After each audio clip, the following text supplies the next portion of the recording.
vient de l'Ancien Testament. Dans le livre du prophète Jérémie, en son 52e chapitre, du verset 1 au verset 7. Jérémie, Ésaïe 52, du verset 1 au verset 7. Réveille-toi, réveille-toi, revêt ta parure, Sion, revêt tes habits de fête, Jérusalem, ville sainte, car il n'entrera plus chez toi, ni incirconcis, ni impur. Secoue la poussière, lève-toi, mets-toi sur ton séant, Jérusalem, détache les liens de ton cou, captive, fille de Sion, car ainsi parle l'Éternel. C'est gratuitement que vous avez été vendus. Ce n'est pas à prix d'argent que vous serez rachetés, car ainsi parle le Seigneur l'Éternel. J'ai dit mon peuple descendit en Égypte où il séjournait, puis l'Assyrien l'opprimant sans cause. Et maintenant, qu'ai-je à faire, dit l'Éternel, quand mon peuple a été gratuitement enlevé? Ces tyrans poussent des cris, dit l'Éternel, et toute la durée du jour, mon nom est outragé. C'est pourquoi mon peuple connaîtra mon nom. C'est pourquoi il saura en ce jour que c'est moi qui parle. Me voici. Qu'ils sont beaux sur les montagnes, les pieds de celui qui apporte la bonne nouvelle. Publie la paix de celui qui apporte la bonne nouvelle. Qui publie le salut de celui qui dit à Sion, ton Dieu règne. Amen. Bien-aimé peuple du Seigneur, bonjour. Qu'ils sont beaux sur les montagnes, les pieds de celui qui apporte de bonnes nouvelles, qui publie la paix, de celui qui apporte de bonnes nouvelles, qui publie le salut, de celui qui dit à Sion, ton Dieu règne. Publication d'une ère de paix et de salut, douceur, je veux dire beauté sublime.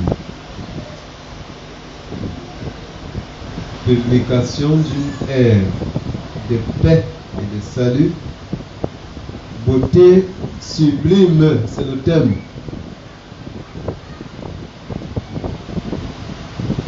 Le prophète est envoyé par Dieu pour parler au cœur de Jérusalem, pour parler à la fille de Sion, alors captive, victime de l'assaut impérialiste du Babylonien. La ruine de Sion est grande. Au moment de la déportation de ces vaillants hommes, la ville a été détruite. Ses murs brûlés, consumés par le feu, et même son temple rasé. Le peuple est dans l'opprobre, la honte, l'ignominie. Son angoisse est grande, sa détresse et sa tristesse profonde. Pire encore, cet exil semble durer plus qu'il n'en fallait. Cet exil semble durer au-delà du temps que le peuple avait arrêté selon son espérance et ses expériences du passé, le temps d'un retour dans sa Jérusalem natale. Ésaïe s'adresse à un peuple sans espérance aucune, à un peuple qui sombre dans une sorte de déchéance, de honte. Et ce qui est curieux, c'est qu'Ésaïe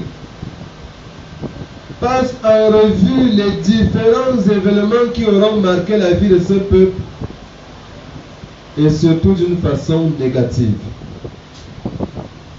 Il évoque le séjour en Égypte, qui commence comme un séjour d'asile et se termine sur une note triste, l'esclavage du peuple de Dieu.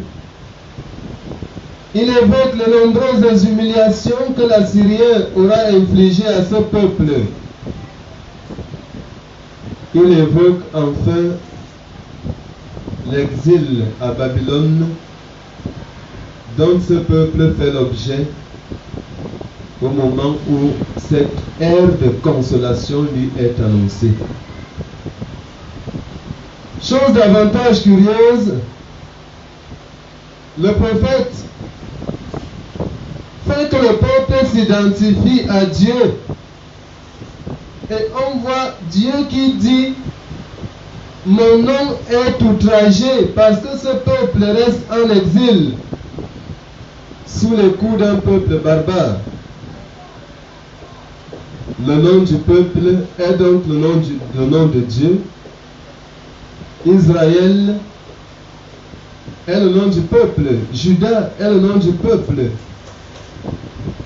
Et Dieu est le Dieu d'Israël, le Dieu de Juda, le Dieu de Jérusalem. Si son peuple est dans l'opprobre, c'est aussi son nom qui est foulé aux pieds par des peuples barbares et impies. L'ère nouvelle qui est annoncée est une ère de paix, une ère de salut, une ère de connaissance du Seigneur,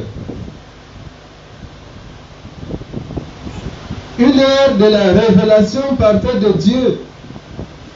Et on voit ce Dieu d'Israël, ce Dieu qui dit à son peuple, au peuple de Juda: me voici. Il se révèle à ce peuple, il se présente à ce peuple, il se fait connaître à ce peuple. Me voici.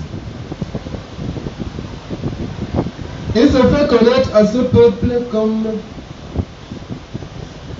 le Dieu de la paix, le Dieu du salut, le roi éternel.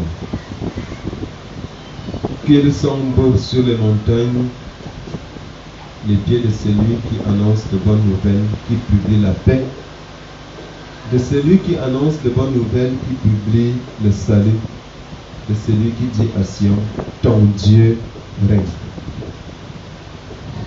Le règne de Dieu est donc annoncé, et pas le règne de Dieu comme Dieu uniquement, mais le règne de Dieu comme étant le Dieu de ce peuple. Ton Dieu règne. Il s'en dégage l'idée d'une réconciliation entre Dieu et son peuple. Son peuple qui s'était embourbé dans l'idolâtrie, qui avait couru après d'autres divinités et qui s'était vu sanctionné par son Dieu, est appelé à redevenir le peuple de ce Dieu. Et Dieu redevient le Dieu de ce peuple. La réconciliation. Cette ère de réconciliation est donc publiée, accueillie par le peuple comme étant une bonne nouvelle, un évangile. Il semble que dans les vieilles traditions d'Israël, les messagers étaient souvent exposés à des récompenses ou alors des rétributions proportionnelles à la teneur du message qu'ils apportaient. Quand un messager apportait une mauvaise nouvelle, il pouvait lui arriver d'être lapidé. Par exemple, quand le peuple est au fond contre une nation envahissante et que on dépêche, quand le peuple est en train de perdre la guerre, on dépêche quelqu'un que va dire au reste du peuple là-bas au village qu'on est en train de perdre. Quand la personne arrivait à annoncer cette mauvaise nouvelle, elle pouvait être lapidée. Et il y en a un cas dans les livres historiques. Mais aussi, quand le messager apportait une bonne nouvelle, on lui donnait même une récompense. Et c'est à ce titre que le terme évangile faisait l'objet d'une double utilisation. Évangile comme désignant la bonne nouvelle qu'apporte un messager. Évangile comme désignant la récompense que le peuple donne au messager. Donc le porteur de bonne nouvelle recevait un évangile, c'est-à-dire une récompense, des cadeaux qu'on lui faisait par rapport à sa proclamation. Et c'est pour cela que Jésus dit à ses disciples, l'ouvrier mérite sa nourriture. Ne prenez rien quand vous annoncez, parce que la bonne nouvelle que vous apportez va vous nourrir. L'évangile que vous apportez va vous faire obtenir de la part de ceux à qui vous le prêchez un évangile. On est ensemble. L'aide de salut et de paix qui est donc annoncé est perçu par le peuple comme étant une bonne nouvelle. Et c'est cette bonne nouvelle que nous vous annonçons.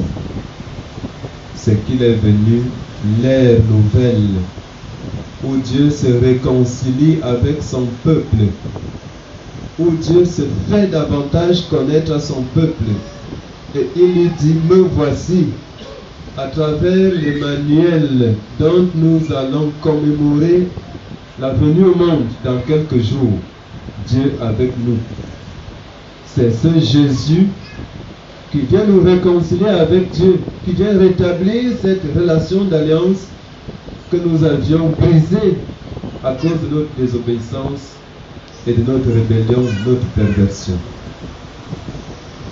Cette réconciliation avec Dieu nous procure une ère nouvelle, l'ère de la paix. La présence de Dieu est synonyme de paix. À tout cœur qui reste ouvert à cette présence de Dieu, le Seigneur accorde la paix. La présence de Dieu est synonyme de salut. Et le terme salut est à comprendre dans toutes ses dimensions. D'abord, la dimension du déjà, donc du concret. Je suis malade, j'ai la guérison, c'est du salut. Je suis en difficulté, j'ai la consolation, c'est salutaire, c'est le salut. Mais la dimension totale du salut est celle à venir, quand Jésus reviendra pour rétablir la justice, pour rétablir de façon concrète et parfaite son royaume sur cette terre. La présence de Dieu est donc pour nous la garantie de notre salut, du salut de notre âme. Que le Seigneur Jésus-Christ soit présent en nos cœurs et dans nos vies et qu'il nous donne de bénéficier de ce salut et de cette paix que Dieu nous apporte à travers le don de ce Sauveur merveilleux et adorable. Publication d'une ère de salut et de paix, beauté parfaite. Amen.